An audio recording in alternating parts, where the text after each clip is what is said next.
तो आपने सुन रखा होगा, बहुत ट्रेंडिंग में है टॉपिक कि किस तरह आप अपने डोपामिन को कंट्रोल में करके अपनी लाइफ को लाइन पे ला सकते हैं, सक्सेसफुल बना सकते हैं। अरे लोग तो इसके ऊपर में चैलेंज करते हैं, डोपामिन डिटॉक्स, शायद सुना होगा आपने। तो आखिर डोपामिन है क्या और किस तरह आप इसे कंट्रोल करके अपनी लाइफ में सक्सेसफुल बन सकते हो और कुछ भी अचीव कर सकते हो। तो स्टार्ट करते हैं वीडियो को। मेरा नाम है Zaid Malik and welcome to my YouTube channel. Dopamine, it is nothing but a chemical release in your brain to make you feel good। और ये रिस्पॉन्सिबल होता है क्रेविंग्स के लिए, फीलिंग्स के लिए और मेन जो आज का हमारा टॉपिक है मोटिवेशन के लिए। अभी के लिए ऐसा समझो, ज़्यादा डोपामिन मतलब ज़्यादा मोटिवेशन, कम डोपामिन मतलब कम मोटिवेशन।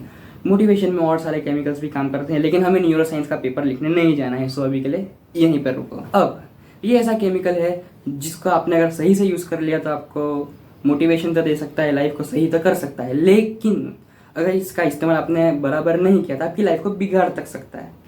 तो इस केमिकल को अपने फ़ायदे के लिए किस तरह यूज़ करें, ये बताने से पहले आपको 2-3 चीज़ें सीखनी होगी जिससे आप इस केमिकल को अपने हिसाब से अपने ब्रेन में रिलीज़ कर सकते। अब सबसे पहले तो आपको समझना होगा डोपामिन बेसलाइन को। इन सिंपल वर्ड, ये आपके डोपामिन का लेवल है जो नॉर्मल टाइम पे रहता है। अगर डोपामिन इसके ऊपर गया तो आप प्लेजरेबल और मोटिवेटेड फील करोगे, और अगर डोपामिन इस लेवल के नीचे गया तो आप लो या फिर डिमोटिवेटेड फील करोगे। दूसरी एक चीज़ होती है डोपामिन पीक, मतलब कि आपके डोपामिन लेवल का एकदम से बहुत ज़्यादा बढ़ जाना। अब मैं चाहता हूँ आप थोड़ा फ्लैशबैक में जाओ अपने चाइल्डहुड पीरियड में, जब आपके पास ना ही मोबाइल फ़ोन था और ना ही कोई बुरी एडिक्शन। आप पार्क में जाते थे, किसी बच्चे को गिरता देखता था, आपको खुशी मिल जाती थी। आपके मम्मी पापा आपको फ़नी फेस बना के हंसा रहे थे तो आपको खुशी मिलती थी। आप मैथ्स का टेबल याद कर लेते थे तो आप खुद को आइंस्टाइन समझने लगते थे। फील कर पा रहे हो? अब आपकी लाइफ में एंट्री होती है मोबाइल फ़ोन की।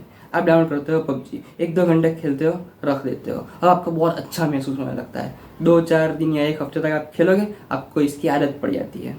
अब आप डाउनलोड करते हो शॉर्ट वीडियोस की ऐप, उसमें भी आप स्क्रॉल करते जाते हो, आपको इसकी भी आदत लग जाती है। अब आपको मालूम चलता है कि इन सब चीज़ों के बिना आपको मज़ा नहीं आ रहा। वो छोटी छोटी चीज़ें जो करके आपको एकदम खुशी महसूस होती थी, अब उसमें भी आपका मन नहीं रहता। आपको 1 घंटे के लिए बुक पढ़ने दो, अब उसमें भी बोर हो जाओगे। आपको मैथ्स का सम सॉल्व करना रहता, आपको उसमें भी मन नहीं लगेगा। But why? तो चलिए जानते हैं इसके पीछे की न्यूरो साइंस क्या है। इसमें होता यूँ है, ये है आपकी डोपामिन की बेस लाइन। अभी समझो कि आप किसी चीज़ से एडिक्टेड नहीं हो। अब आपने थोड़ा काम किया, लाइक बुक पढ़ी, या फिर अपना के पसंद का खाना खाया, या फिर मस्त वर्कआउट करके घर पे आए। अब आप बहुत अच्छा फील कर रहे हो, तो यहाँ आपका डोपामिन लेवल थोड़ा सा ऊपर गया, आपको प्लेजर महसूस कराया और वापस उसकी बेस लाइन पर आके बैठ गया। ये है नॉर्मल कंडीशन। यहाँ पे आपका डोपामिन लेवल थोड़ा सा ऊपर जाता है और वापस से नीचे आके बैठ जाता है और आपको प्लेजर फील कराता है। अब आपका ब्रेन बोलेगा वापस से वो काम कर, मुझे वापस से वो डोपामिन लेवल पे जाना है क्योंकि मुझे वहाँ पर प्लेजर फील हुआ।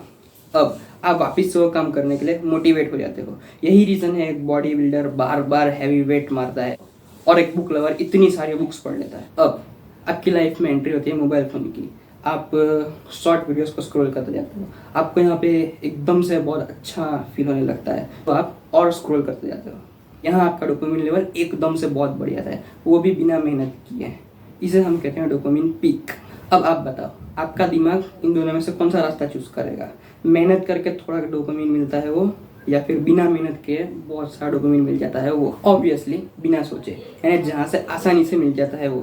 तो यही चीज़ आपका ब्रेन 2-3 बार दोहराता है और उसको इस रास्ते की, यानी जहाँ से इजीली डोपामिन मिल जाता है, उसकी आदत पड़ जाती है। लेकिन आपने कभी रियलाइज़ किया है, जब आप हैवी डोपामिन रिलीजिंग एक्टिविटीज़ में इन्वॉल्व होते हो, आपको थोड़ी देर तक तो अच्छा लगता है, लेकिन फिर आप थोड़ा लो फील करने लगते हो। यहाँ पर वो लोग अच्छे से रिलेट कर सकते हैं जिनको किसी चीज़ की एडिक्शन हो, लाइक गेमिंग की, स्मोकिंग की, ड्रिंकिंग की, या फिर एडल्ट्री की। इवन आपने भी नोटिस किया होगा, जो लोग ये सब एक्टिविटीज़ में इन्वॉल्व होते हैं वो थोड़ा सा socially disconnected, sad, depress, anxiety में ज़ाहिर होते रहते हैं। यहाँ पर ऐसा होता है कि जब आप इंस्टेंट ग्रेटिफिकेशन को चेस करते हो तो आपका डोपामिन लेवल एकदम से पीक पे चला जाता है, थोड़ी देर आपको प्लेजर फील कराएगा और एकदम से नीचे गिर जाता है। और ना ही सिर्फ ये बेस लाइन तक आके रुक जाता है, बेस लाइन के भी नीचे चला जाता है। अब यहाँ पर आप एक एग्जांपल ले सकते हो। एक इतना छोटा सा पेपर लो वाइट कलर का और एक हैवी बॉल लो, यहाँ से धीरे से उचको और धीरे से ला के रख दो, पेपर को कुछ नहीं होगा। लेकिन एक हैवी बॉल लोगे आप, उसको एकदम से ऊपर उछालो और वो जब एकदम से नीचे आएगा तो यहाँ पर आके रुकेगा नहीं, वो पेपर को फाड़ के नीचे चला जाएगा। अब याद करो, स्टार्टिंग में मैंने आपको समझाया था कि अगर बेस लाइन के ऊपर जाओगे तो मोटिवेटेड और प्लेजर फील करोगे, जब बेस लाइन के नीचे जाओगे तो डीमोटिवेटेड और लो फील करोगे। अब आपका डोपामिन लेवल नीचे आ चुका है तो वापस बेस लाइन पे आने के लिए उसे थोड़ा सा टाइम लगेगा, वो भी बेस लाइन के थोड़ा सा नीचे आके रुकेगा, एकदम बेस लाइन पे जाके नहीं रुकेगा। तो वापस से अगर इसे वो लेवल का प्लेजर फील करना है तो और ज़्यादा इंस्टेंट ग्रेटिफिकेशन में इन्वॉल्व होना होगा। मतलब कि अगर आपने गेम खेल के वो डोपामिन पिक अचीव किया था तो अब आपको और गेम खेलनी पड़ेगी। अगर आपने ड्रिंक करके वो डोपामिन पिक अचीव किया था तो आपको और ड्रिंक करना पड़ेगा।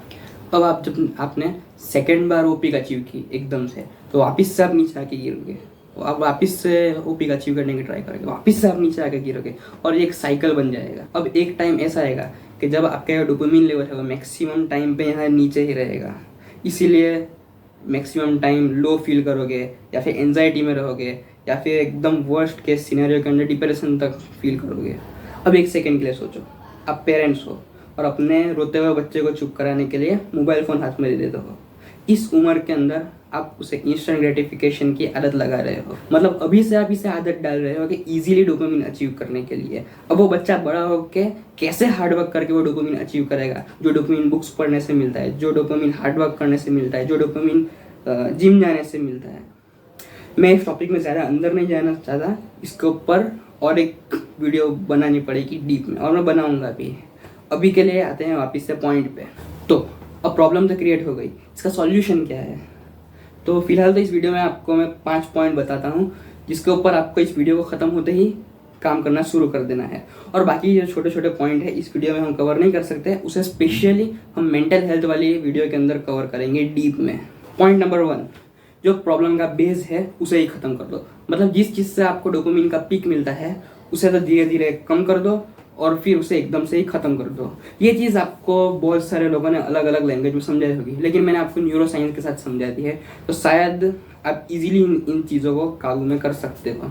पॉइंट नंबर 2, आपका जो काम है या फिर जो स्टडी है उसके रिलेटेड एक टास्क सिलेक्ट करो। वो टास्क ना ही बहुत हार्ड होना चाहिए ना ही बहुत ईजी, ताकि आप उसको ईजिली अचीव कर सको।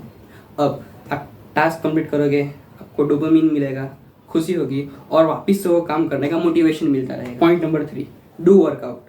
और वर्कआउट का मतलब ये नहीं कि आप सिर्फ जिम ही जाओ, आप होम वर्कआउट भी कर सकते हो या फिर कोई लाइट वर्कआउट भी कर सकते हो, या फिर थोड़ी देर के लिए आप जॉगिंग या फिर साइकिलिंग के लिए जा सकते हो, मार्शल आर्ट्स भी कर सकते हो। जितना हार्ड वर्कआउट उतने बेहतर रिजल्ट्स। यहाँ पे आपको वर्कआउट करने के बाद तो डोपामिन मिलेगा ही, प्लस आप जब अपनी बॉडी को गुड लुकिंग बनते हुए देखोगे तब भी आपको और अच्छा फील होगा, मतलब more dopamine. Point number 4, meditation. Starting में आपको इसके इफेक्ट्स नहीं दिखेंगे, लेकिन लॉन्ग टर्म के लिए ये आपके डोपामिन रिसेप्टर्स जो है उसको हील कर देगा। स्टार्टिंग आप 2 या 3 मिनट के मेडिटेशन से कर सकते हो और फिर आगे जैसे जैसे हैबिट पड़े वैसे बढ़ाते जाओ।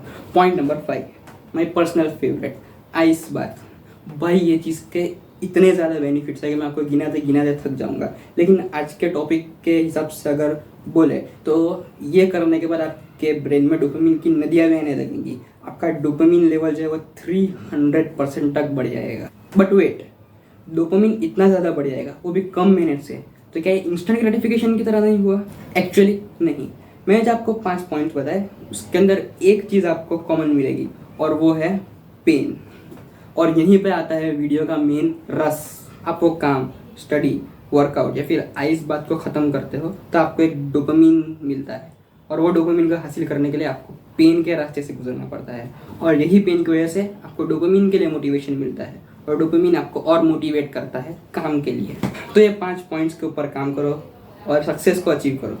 अगर ये सारी चीज़ें आपको पहली बार मालूम चली है तो कमेंट में जाके बताओ। अगर वीडियो अच्छी लगी हो तो लाइक करो, चैनल को सब्सक्राइब करो और किसी ज़रूरतमंद को शेयर करो। एम करते हैं 20 लाइक्स और 150 व्यूज़ का। Thank you.